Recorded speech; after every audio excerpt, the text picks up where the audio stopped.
Selamat datang di Easy Story. Kali ini kita akan menceritakan dari kisah nyata, yaitu kasus pembunuhan yang terkenal dari Malaysia, pembunuhan Sosilawati Lawiyah. Langsung saja kita mulai ceritanya. Di balik gemerlapnya kehidupan kota Kuala Lumpur, terdapat sebuah kisah mengerikan yang mengungkapkan sisi gelap dunia bisnis dan penipuan.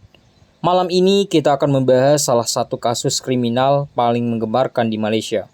Sebuah kasus pembunuhan yang melibatkan seorang pengusaha wanita terkenal, Sosilawati Lawiyah, yang sampai saat ini masih menyiksakan banyak pertanyaan. Sosilawati Lawiyah, seorang pengusaha sukses dan pemilik perusahaan kosmetik, menghilang pada 30 Agustus 2010. Sosilawati dikenal sebagai wanita yang gigih, sukses di dunia bisnis, dan selalu memiliki rasa percaya diri yang tinggi.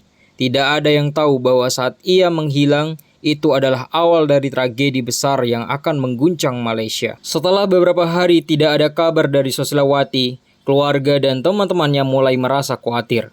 Pencarian pun dilakukan, namun yang ditemukan bukanlah jawaban yang mereka harapkan.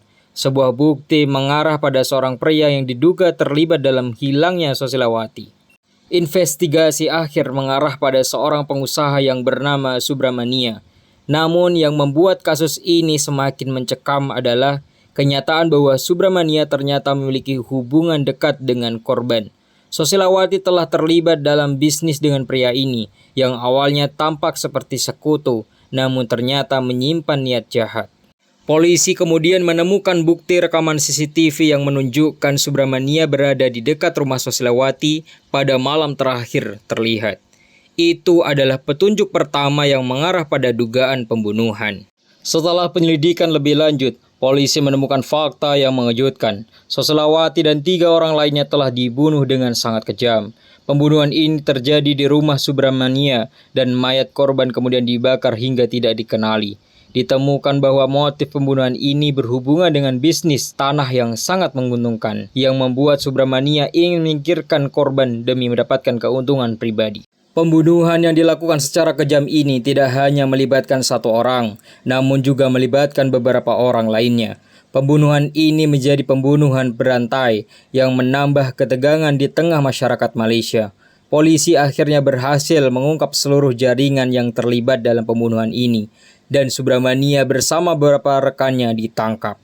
Setelah melalui persidangan yang sangat panjang, Subramania dan rekan-rekannya dijatuhi hukuman mati karena peran mereka dalam pembunuhan Sosilawati dan korban lainnya.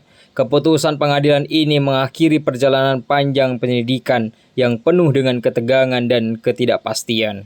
Pembunuhan ini menjadi peringatan keras tentang bagaimana keserakahan dan ambisi bisa menghancurkan nyawa manusia. Sosilawati yang semula dikenal sebagai wanita berdaya, menjadi korban dari kekejaman yang dilakukan oleh orang-orang terdekatnya sendiri. Ini adalah salah satu kasus kriminal yang mengubah pandangan kita tentang betapa gelapnya dunia ini. Apa pendapat kalian tentang kasus ini? Apakah kasus kriminal atau kisah seram lainnya yang ingin kalian tahu lebih dalam? Tulis di kolom komentar di bawah ini. Atau jika kalian punya cerita yang ingin dibagikan, kirim ke email kami di easystory@gmail.com atau kalian bisa cek di deskripsi di bawah. Kami akan menunggu kisah-kisah menarik dan menegangkan dari kalian. Jangan lupa untuk subscribe dan tekan lonceng notifikasi agar kalian tidak ketinggalan cerita seram selanjutnya. Sampai jumpa dan ingat, jangan pernah merasa terlalu aman karena kadang yang dekat bisa menjadi ancaman terbesar. Terima kasih yang sudah nonton di Easy Story. Sampai jumpa di video selanjutnya. Wassalamualaikum warahmatullahi wabarakatuh.